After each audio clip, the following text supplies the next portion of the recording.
बिस्मिल्लाहिर्रहमानिर्रहीम।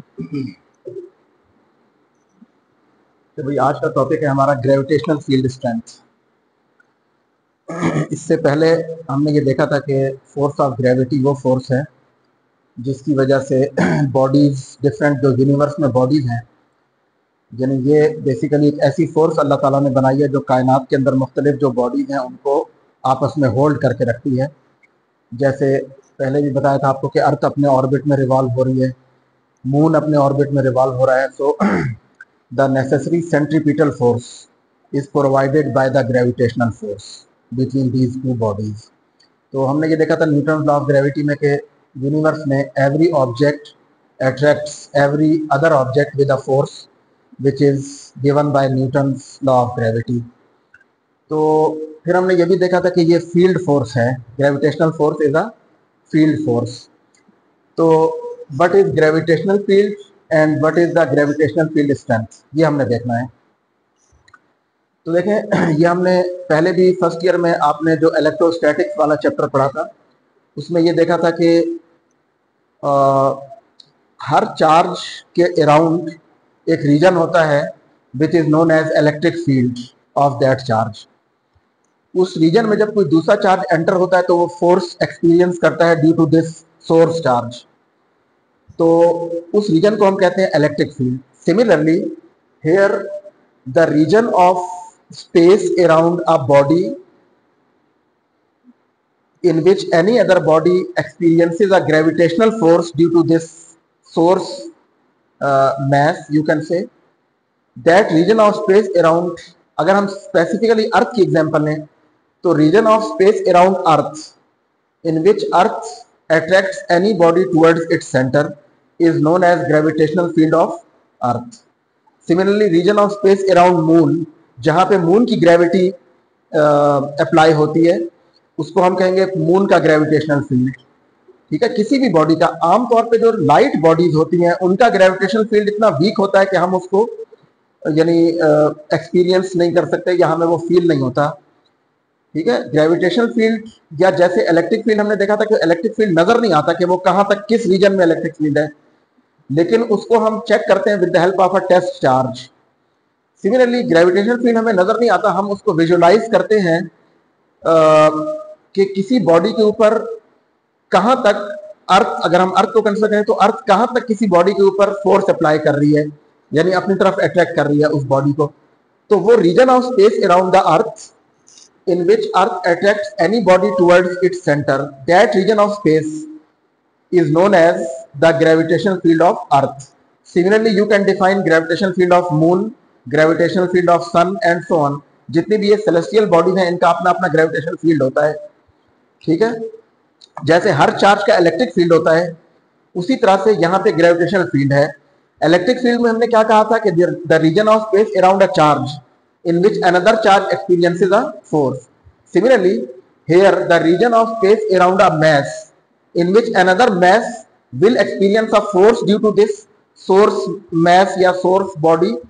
तो क्योंकि लाइट बॉडीज का ग्रेविटेशनल फील्ड बहुत वीक होता है इसलिए हमें वो फील नहीं होता या हमें उसकी फोर्स हम आइडेंटिफाई नहीं कर सकते, फील नहीं होती, वो फोर्स ऑब्जर्व नहीं होती। लेकिन हैवी बॉडीज जो हैं जिनकी बहुत ज्यादा मैसेज हैं जैसे अर्थ है, मून है, तो ये जो हैवी बॉडीज है इनका ग्रेविटेशनल फील्ड इफेक्टिव होता है और वो हमें यानी एक्सपीरियंस से हम उसको फील भी कर सकते हैं, ऑब्जर्व भी कर सकते हैं। तो ये तो एक फील्ड की डेफिनेशन आपको बता दी कि what is the gravitational field, the region of space around a body. Specifically अगर आप अर्थ का ग्रेविटेशनल फील्ड डिफाइन करें तो the region of space around earth in which any body will experience a force of attraction towards the centre of earth. ठीक है, या region of space around the earth in which earth attracts any body towards its centre is known as gravitational field of earth. Similarly the region of space around any body in which another body will experience a force, gravitational force, will be considered as the gravitational field of that specific body। ठीक है, फिर यहां पे हम देखते हैं कि gravitational field strength वो क्या होगी। तो देखें ये उसी तरह से है जैसे ये हम अगर अपनी जो हमारी प्रीवियस नॉलेज है जो आप ऑलरेडी पढ़ चुके हैं फर्स्ट ईयर में,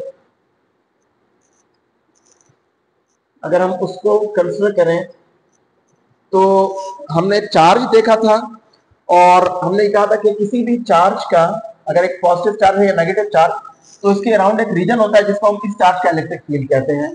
फिर यहाँ पे हमने इस पॉइंट चार्ज का या किसी भी चार्ज का जब हम इलेक्ट्रिक फील्ड डिफाइन करते हैं तो हमने उसको डिफाइन किया था as electric field strength E that was equal to force per unit charge which was measured in newton per coulomb.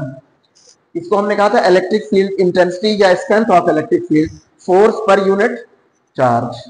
ठीक है, तो ये इलेक्ट्रिक फील्ड की स्ट्रेंथ होती है force per unit charge. Similarly यहाँ पे ग्रेविटेशनल फील्ड स्ट्रेंथ उसको हम डिफाइन करते हैं as the gravitational force per unit mass. ठीक है, gravitational force per unit mass उसको हम कहते हैं ग्रेविटेशनल फील्ड स्ट्रेंथ। यानी स्ट्रेंथ का मतलब है कि ग्रेविटेशनल फील्ड कितना स्ट्रांग है या कितना वीक है, यानी उसकी स्ट्रेंथ क्या है।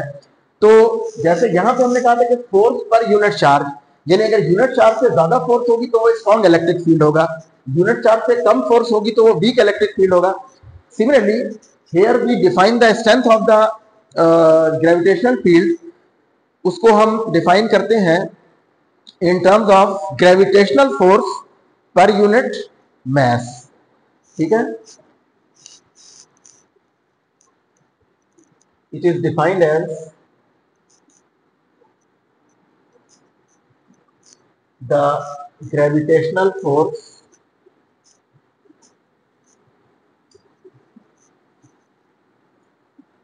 per unit mass। जैसे यहां पे electric force per unit charge थी, यहां पे क्या है ग्रेविटेशनल फोर्स पर यूनिट मास, और इसको हम डेजिग्नेट करते हैं बाय G, स्मॉल g। इसका जो सिंबल है it is denoted by G, ये इसका सिंबल है strength of the gravitational field. यानी इसका मतलब क्या हुआ कि हम इसको लिखते हैं, यानी अगर हम ये देखें यहां पे ऐसे लिखें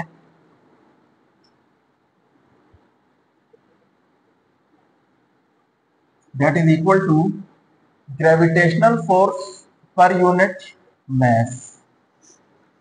अब अगर हम अर्थ का ग्रेविटेशनल फील्ड स्टडी करें तो यहां पे देखें क्या होगा, फोर्स ग्रेविटेशनल फोर्स क्या होती है वो हमने देखा था according to Newton law of gravity. Gravitational force होती है G m1 m2 over r square, ये f की वैल्यू है, और divided by m।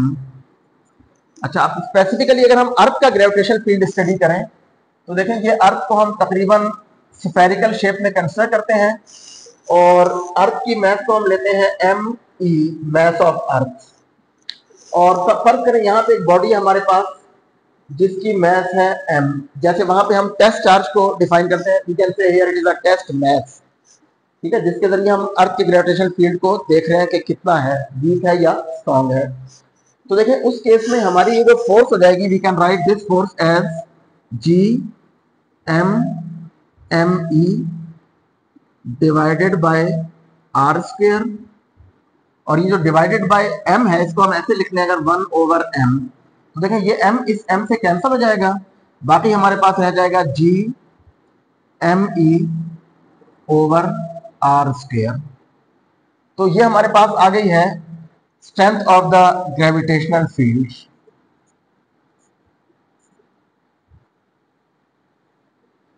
Which is GME over r square. अब देखें ये स्ट्रेंथ r के स्क्वायर पे इनवर्सली डिपेंड कर रही है, ग्रेविटेशनल फील्ड स्ट्रेंथ। ठीक है, r के स्क्वायर पे इनवर्सली डिपेंड कर रही है। अच्छा, इसी को अभी हमने कहा था कि इसको हम G से शो करते हैं, ये G acceleration due to gravity होता है। तो अगर हम इसको आप इक्वेशन 1 कह दें, अगर हम किसी बॉडी की जो ग्रेविटेशनल फोर्स को हम न्यूटन सेकंड लॉ से एक्सप्रेस करें तो we can write F is equal to ma। हम ऐसे लिखते हैं F is equal to ma। और अगर हम यहाँ पे इसको ऐसे लिख लें कि F G gravitational force is equal to M into A G gravitational acceleration A G, और इसको हम फिर ऐसे लिख सकते हैं यहाँ से कि gravitational force per unit mass is equal to A G, यानी ग्रेविटेशनल एक्सेलरेशन। और near the surface of earth gravitational acceleration क्या होता है, वो जी के बराबर होता है, which is 9.8 metre per second square. तो इसको हम लिख सकते हैं, इसी इक्वेशन को हम ऐसे लिख सकते हैं कि देखिए यहाँ पे हमने इसको ऐसे लिखा है A G is equal to gravitational force F G over M. तो ये क्या है, देखें फोर्स पर यूनिट मास, और जैसे डिफाइन हमने कैसे किया था, gravitational force per unit mass. ठीक है, यहाँ पे हमने एफ लिखा है, इसको आप एफ जी लिख सकते हैं, या इसको हमने एफ जी कहा है ग्रेविटेशनल फोर्स। तो यानी इसका मतलब ये है कि ये जो gravitational force per unit mass है, that is basically we can write near the surface of earth. हमारे पास अर्थ की सरफेस से अगर आप नियर हैं तो इन दैट केस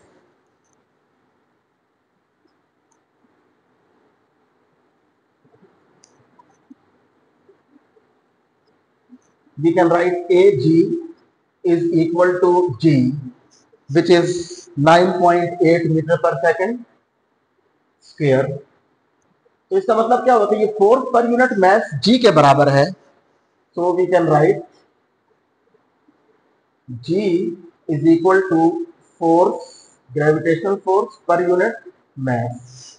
इसका मतलब ये है कि हम इक्वेशन 1 और इक्वेशन 2, इसको अगर आप इक्वेशन 2 से रिप्रेजेंट कर लें तो हम इक्वेशन 1 और इक्वेशन 2 को कंपेयर कर सकते हैं, क्योंकि ये बेसिकली ये भी फोर्स पर यूनिट मास थी, और ये किसके इक्वल आई है, हमारे पास फोर्स पर यूनिट मास जी के बराबर आई है।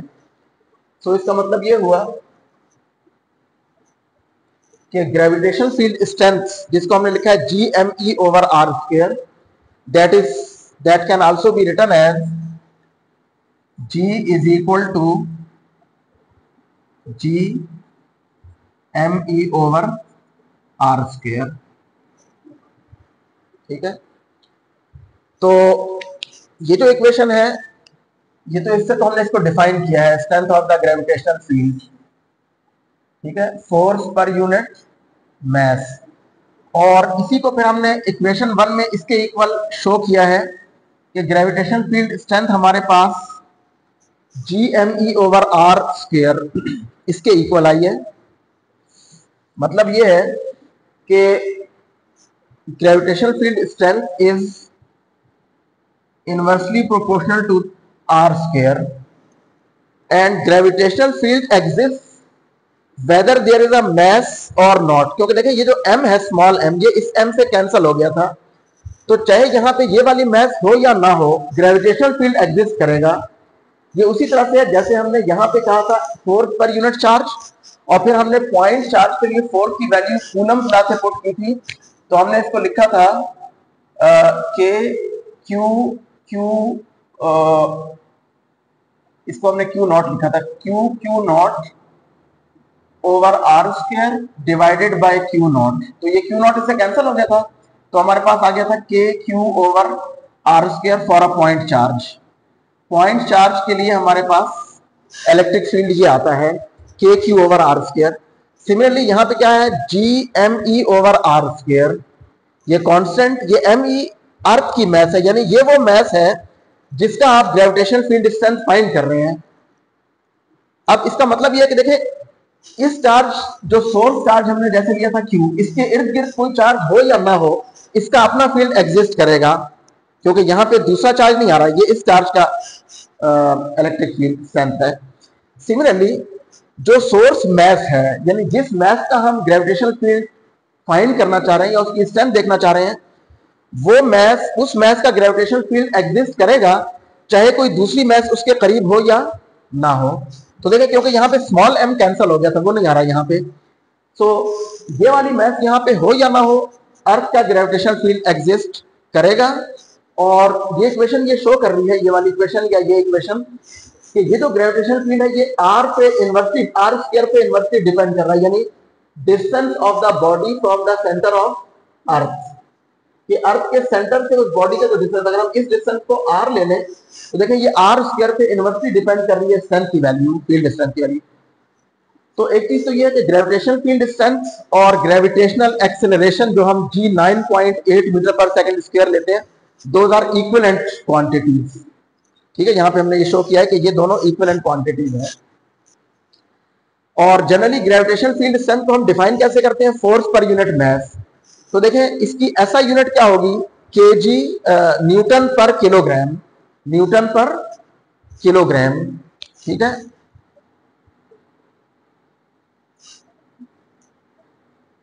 ऐसा unit of the gravitational field strength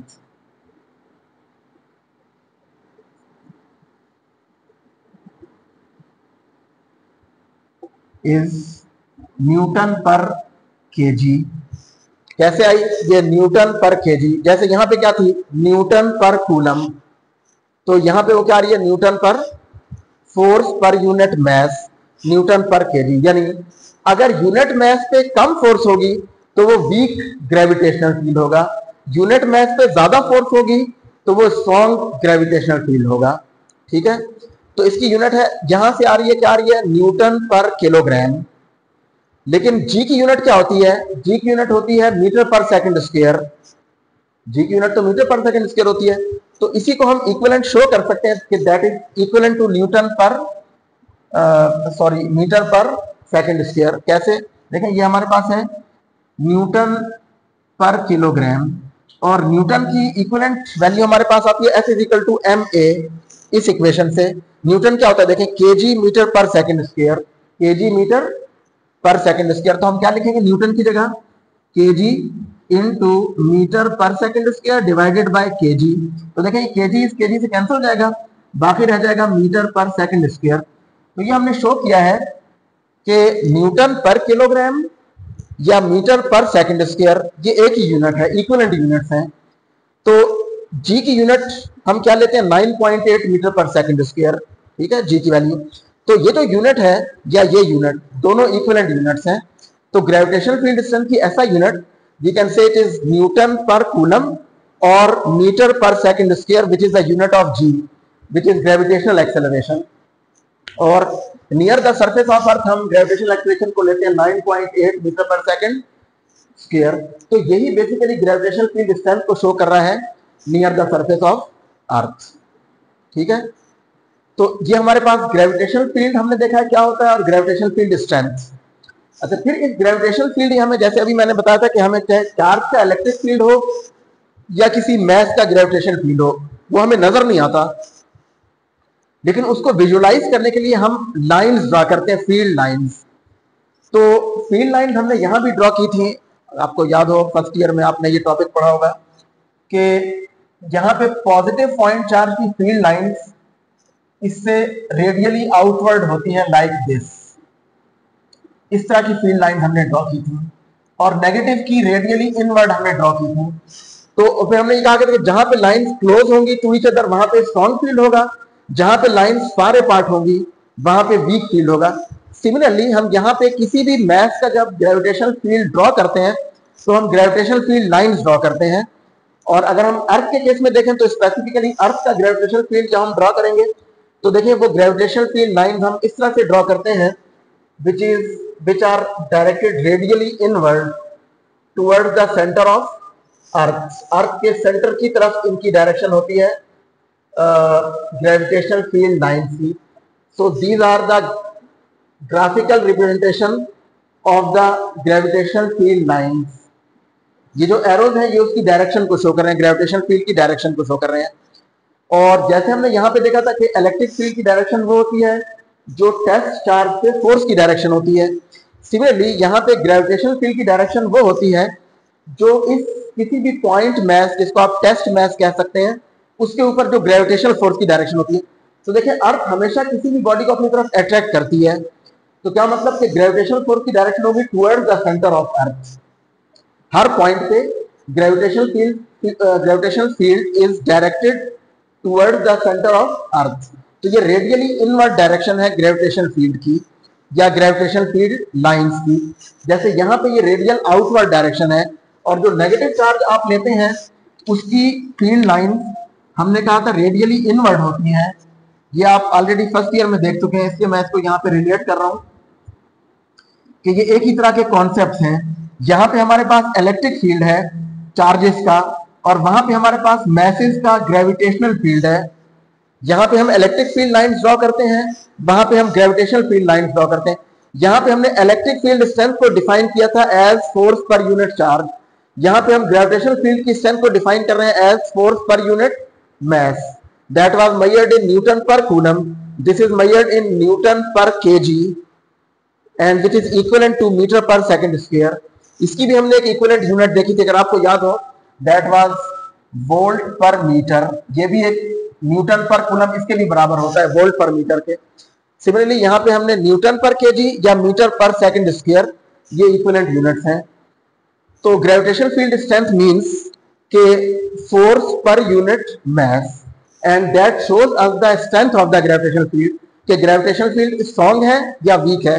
अगर ग्रेविटेशनल फील्ड ज्यादा फोर्स अप्लाई कर रहा है on a unit mass then it will be a strong gravitational field, और अगर कम फोर्स होगी on unit mass then this will be a weak gravitational field. And mathematically this equation और this equation, these two both equations show that the gravitational field strength, which is symbolized as G, is inversely proportional to R square। क्या मतलब कि आप जितना अर्थ के centre से दूर जाएंगे तो ग्रेविटेशनल फील्ड वीक होगा। अच्छा, अब ये सिचुएशन है आउटसाइड द अर्थ, अर्थ के बाहर यानी अर्थ की सरफेस से बाहर, ठीक है। तो और यहां पे हम अगर हम यूनिफॉर्म सफियर कंसीडर करें, हम आमतौर पे अर्थ की वैसे डेंसिटी यूनिफॉर्म नहीं होती, लेकिन हम इस डिस्कशन को सिंप्लीफाई करने के लिए यूनिफॉर्म सफियर कंसीडर करते हैं कि earth is a uniform sphere. हालांकि अर्थ एक्चुअली स्फेरिकल नहीं है, that is in the form of an ellipse, यानी एलिप्टिकल शेप है उसकी। तो हम अगर स्फेरिकल शेप लें और यूनिफॉर्म मास लें अर्थ की या यूनिफॉर्म डेंसिटी ले लें, तो उस केस में क्या होगा कि अर्थ से बाहर ये इनवर्स स्क्वायर लॉ ओबे करेगी, और अर्थ के अंदर, जैसे आप अर्थ के अंदर अगर मूव करें इनसाइड द अर्थ, तो क्या होगा देखिए, उस केस में दो तरह से आप उसको एक्सप्लेन कर सकते हैं। एक तो ये कि जब आप अर्थ के अंदर जा रहे हैं तो आपका distance from the centre of earth कम हो रहा है, तो क्या होगा, ग्रेविटेशनल फील्ड डिस्टेंस ज्यादा होगी, ठीक है। लेकिन ये है यूनिफॉर्म डिस्ट्रीब्यूशन ऑफ मास के लिए।